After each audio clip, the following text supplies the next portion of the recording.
Hello mga Meowmies and Meowdies. Ngayong araw po pala ipupunta kami ng Ginger Pest Station. Pero kahapon pagod yan, oy. Mahirapan talaga ako magtagalog ba kaya magtagbis na lang ako ha. Yung Tagalog Bisaya ba para marami akong masabi sa video ko. Basta maintindihan nyo, okay na yun. Oy, video ko good to.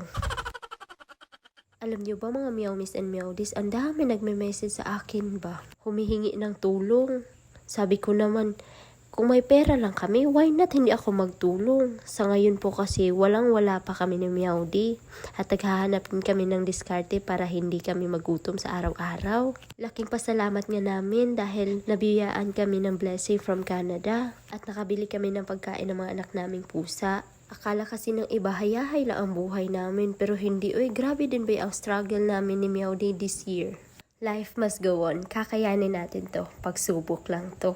Huy, parang pang MMK naman to, uy.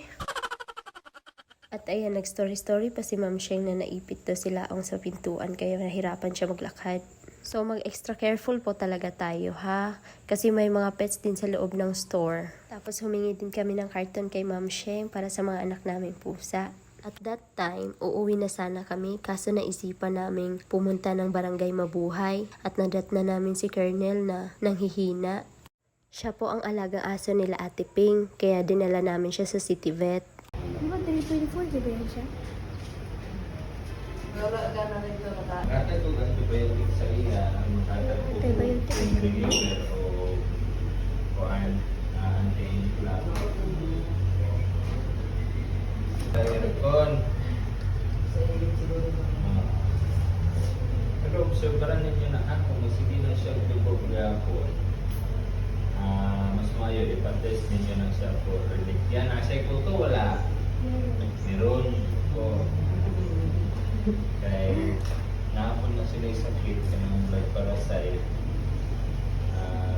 Sa tungod na siya kanang madala na siya sa kupot.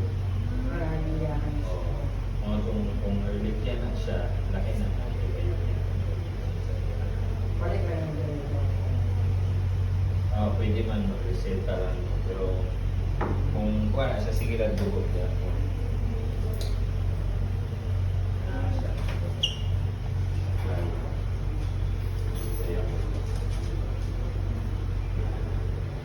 Isulod niya na ini. Isulod din sa lagigas. Ang mas bigang na ito. Huwag tayo. Kaya marag gimingaw ka ng gatos. Wala hagi sa data. Oy.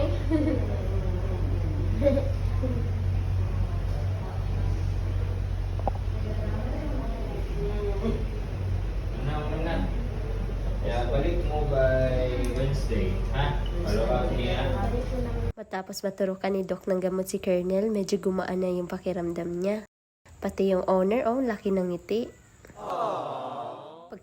Pagkarating namin sa bahay, sinali na nga ni Meowdy yung cat food at nag-aabang na rin sila Mama Cat. Pinakain ko na rin yung mga alaga kong pusa sa loob ng bahay para isahan na lang ba. Tapos maligo na ako pagkatapos nito. Kung saan-saan na lang kami napadpad ni Meowdy kahit wala kaming ligo.